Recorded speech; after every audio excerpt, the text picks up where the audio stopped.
rationale before you sort of learn too much. That's when your DNA started. And for me, that sort of leads me to my next slide, which I'm super proud of because it's the first time I've ever thought about what I'm doing and sort of made myself make a list. This is straight from the iPhone notes into my sort of standard template. I'll just run through it really fast, and then the projects that I show afterwards, see if you can sort of see these signifiers. But this is by like challenging myself to do a million projects at a time. I'm super obsessed with Duchamp. Super obsessed with Readymade. You know, this idea that an artist like overthought the game, you know, understood the parameters, provided something provocative, provided something that became a launch pad for other forms of art. And as you'll see in the slide later, it's important to recognize where we're at in the lineage of art movements. You know, especially now, I'm sure even in your class, you try to like challenge yourself to invent something new, try to be so like avant-garde that has zero place. Basically, that's impossible. You know, these are things that I figured out through working, is that we exist off the backs of many other things and iterations before us. So once you think about us as a collective, you then realize that we're all tracking towards the same direction, and that's where I think humanity underlies this word down here. I'm sure it says design somewhere. So, number two for me is obviously this thing that's probably getting a little bit tired, but get used to it because I'm going to keep using it. It's talking in quotes. It's basically humor. Like a couple people laughed, and that's literally the point of that tool, is to sort of insert humanity through conversations. You open up when you laugh.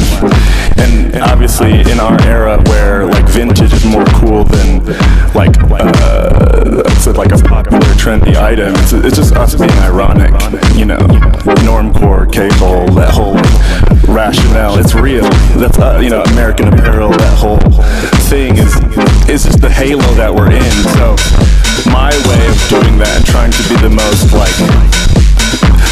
Duchamp version of ironic is speaking in quotes, because it allows me to say two things at the same time, or be figurative and sort of precise. And I can basically design with a keyboard. I don't need Photoshop or anything else. So there's that. Then I have my sort of like 3% approach. Right now I'm only interested in editing something 3% from its original form. I'm basically tired. I might be too old, but I found that I'm like, things are intriguing to me when they're like slightly edited, like these shoes.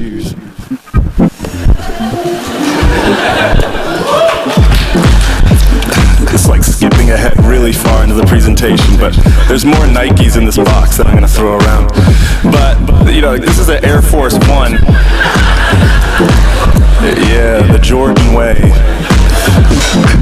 But like, essentially I got asked to do another Air Force One. This is like a new one. But I was only interested in restraining myself and only editing it 3%, because I don't want another shoe. I want to see something that makes me recognize the shoe that I already have, but it's a personal thing. Moving down, basically, you know, Off-White, it's like basically a shorthand, like, pseudonym to remind me that I'm always just comparing two things, whether they're super dissimilar or they are actually, like, you know, the same. It's just my shorthand to say, you know, between like luxury and streetwear. That's how I can decide if a dress is done or not, or if a t-shirt graphic is finished. It's an internal like measuring stick. And then number 5 is I love work in progress. It's another humanity thing.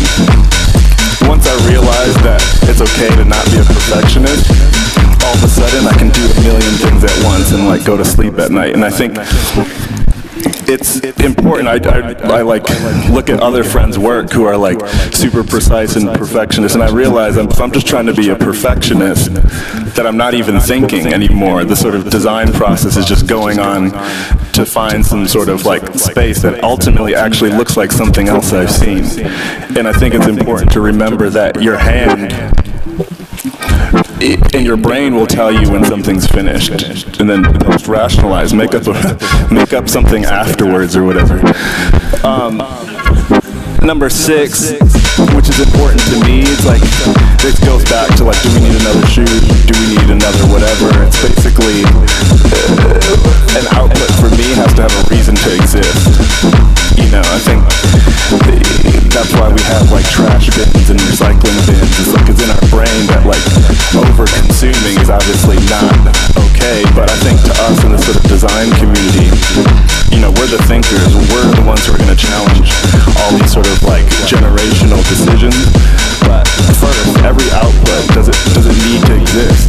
It's okay to say no in that context.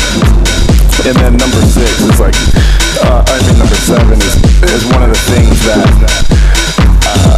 is a driving principle to me. It's like that the tourist and the purist like meet somewhere, and that's basically what I love about coming to college towns, is because I remember being here. It's like, think about how much knowledge is in here, then think about how much knowledge is in Boston.